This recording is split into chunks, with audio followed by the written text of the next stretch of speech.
Citami qualcun altro che lo sia. Un sacco di gente. Ballard Weeks, ad esempio, è utile.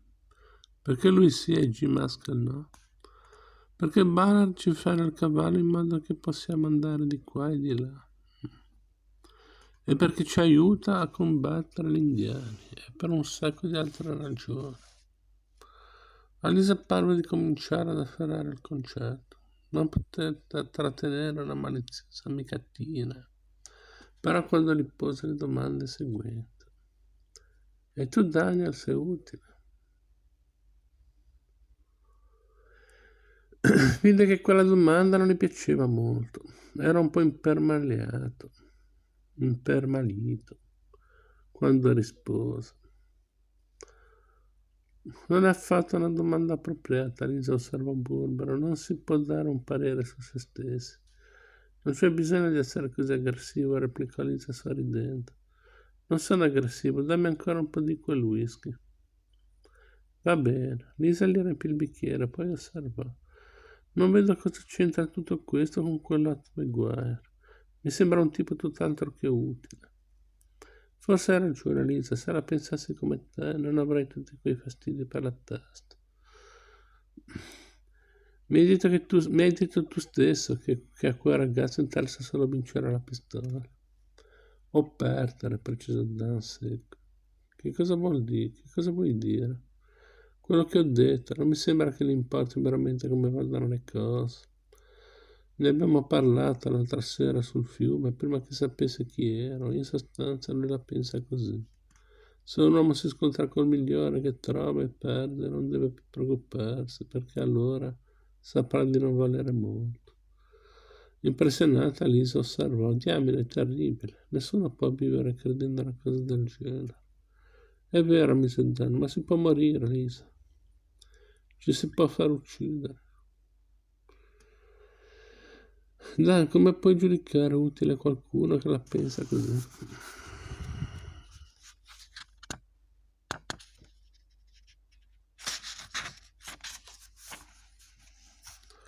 Un uomo simile vuole delle risposte, Lisa, ed è pronto ad accettarle quando le ottiene. Queste sono le due cose che fanno di un uomo un essere utile. La chiamo una risposta a morire. Non ho mai conosciuto qualcuno che sia riuscito a dimostrarmi il contrario. Lisa rifletté finché non le fu chiaro che ogni cosa che lei apprezzava al mondo veniva minacciata dall'Hat Maguire.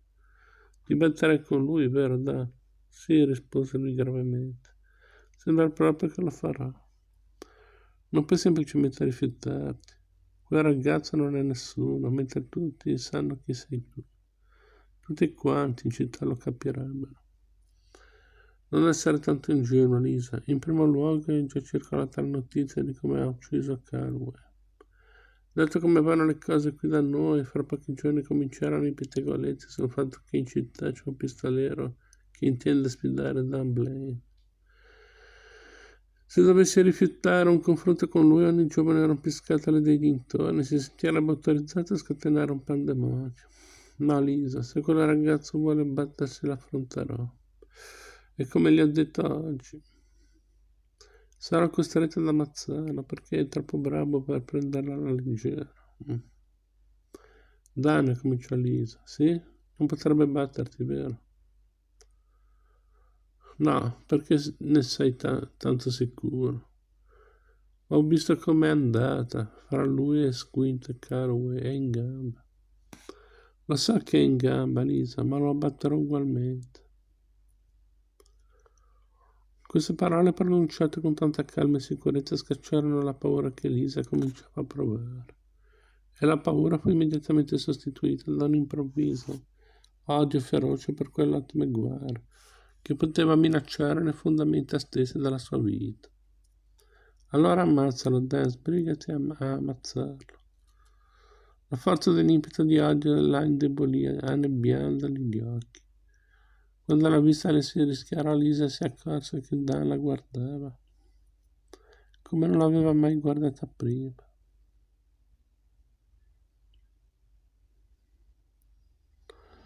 Sei piuttosto assettata di sangue, vero Lisa? Sì, forse. Perché? Perché quello sciocco ragazzo ti ha sconvolto. E quando sei sconvolto tu, lo sono anch'io, perché non si accontenta di vivere la sua vita come tutti gli altri, senza voler combattere ogni momento come un animale. Se mi avessi conosciuto quando aveva la sua età, replicò seccamente Dan, avresti potuto porre anche a me la stessa domanda. Tu sei diverso da lui, Dan. Non sono diventato così in una notte, Elisa. E non l'ho fatto senza qualche aiuto, nessuno ci riuscirebbe. Dan terminò il suo whisky e si alzò in piedi. Bene, meglio che vada. Non resti a cena. Ho promesso alla signora Boomer che avrei mangiato da lei stasera. Deve aver preparato qualcosa di speciale. Tornerai più tardi. Credo di no, ci vediamo domani, Lisa. D'accordo, tesoro. Quando se ne fu andato, Lisa cercò di ripensare alle cose che Dan aveva detto, ma la sua spiegazione su chi è utile e chi non lo è le sembrava poco chiara. Era troppo astratta e non le forniva una base da cui proseguire. Ciò che le era penosamente chiaro invece era la forza dei sentimenti di Dan in merito a tutta la faccenda di Lot McGuire. Anche se la tradizione vuole che le donne siano portate a essere tortuose nelle loro azioni, a Lisa sembrava più vero il contrario. È la rapida e semplice implacabilità delle loro azioni a indurre nella mente maschile sia il rispetto che un po' di paura. Lisa si trovava ora a dover affrontare due realtà. La prima era il suo amore per Dan Blaine, che era la cosa più importante della sua vita. La seconda, che la presenza di Lot McGuire in città stava rendendo Dan piuttosto inquieto o addirittura agitato. Pur comprendendone intuitivamente le ragioni, Lisa non si affannava troppo a pensarci sopra. Il fatto era che di Lot McGuire non le importava assolutamente nulla, mentre Daniel Blaine significava tutto per lei. Ma come fare? Ah, scusate. C'era un'unica soluzione. Lot McGuire doveva andarsene. Ma come fare? Lisa considerò l'idea di convincerla col denaro, ma non le occorse molto per rendersi conto che non avrebbe funzionato. Da quello che Dan aveva detto di lui e da quanto lei stessa aveva visto la sera che Lot McGuire aveva ucciso Squint e Calloway, sembrava che il ragazzo fosse interessato a qualcosa di ben più preciso dei quattrini. Lisa sapeva anche dal modo in cui Lot aveva affrontato Calloway che non c'era modo di allontanarlo per paura. Così, se non si poteva convincerlo ad andarsene né col denaro né per paura, l'unica soluzione era di ucciderlo. Una volta raggiunta questa decisione, Lisa prese le misure necessarie per realizzarla. Inutile dire che tali misure furono per lei molto più facili da prendere di quanto lo sarebbero state per una normale donna timorata di Dio. Scrisse quella sera stessa una lettera a una certa Belle Prior ad Abilene e la mattina dopo la spedì.